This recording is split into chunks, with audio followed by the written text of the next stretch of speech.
Обвинителката Ленче Ристоска, која беше една од тројцата кандидати за судија во Судот за човекови права во Страсбур, вели дека пред поништувањето на изборот за кандидати побарале од неа да ја повлече кандидатурата. Не прецизира кој побарал да се повлече. Таа смета дека со поништувањето на изборот без појаснување кои критериуми не ги исполнуваат предложените, владата постапува спротивно на препораките на Советот на Европа.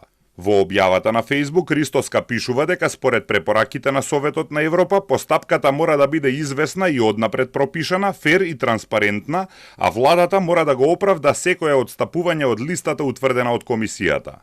Последниве 2 месеци имав укажувања дека треба да ја повлечам мојата кандидатура за судија во судот во Страсбур, а во исто време во јавноста се одвиваше клеветничка кампања против мене. Затоа и потегот на владата за неприфаќање на листата за мене беше очекуван. Само формата како владата ќе се обиде да ги прекрши процедурата и препораките на Советот на Европа за избор на кандидати за судии, но и насоките што самата влада ги дала на комисијата во решението за нејзино формирање беше неизвестна.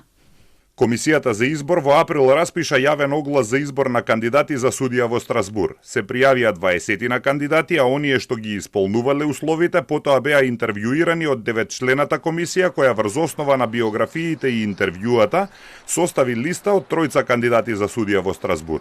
Обвинителката Ленче Ристоска, апелационата судијка Габриела Гајдова и адвокатот Јордан Апостолски. Владата ја поништи листата зашто предложените не ги исполнувале критериумите. Ја распушти комисијата и формираше нова која ќе треба да ја почне постапката од почеток. Познавачите со кои разговаравме велат дека е нејасно како владата утврдила дека предложените кандидати не ги исполнуваат критериумите, кога комисија формирана од владата токму за таа цел претходно утврди дека критериумите биле исполнети. Две од кандидатките, Ристоска и Гајдова, бараат владата да каже што не исполнуваат.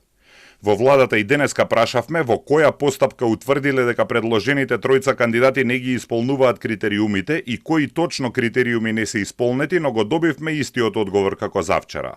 Проценката на владата се темели на објективна анализа на исполнетоста на формалните и суштинските критериуми утврдени според стандардите и практиката на Советот на Европа и Европскиот суд за човекови права.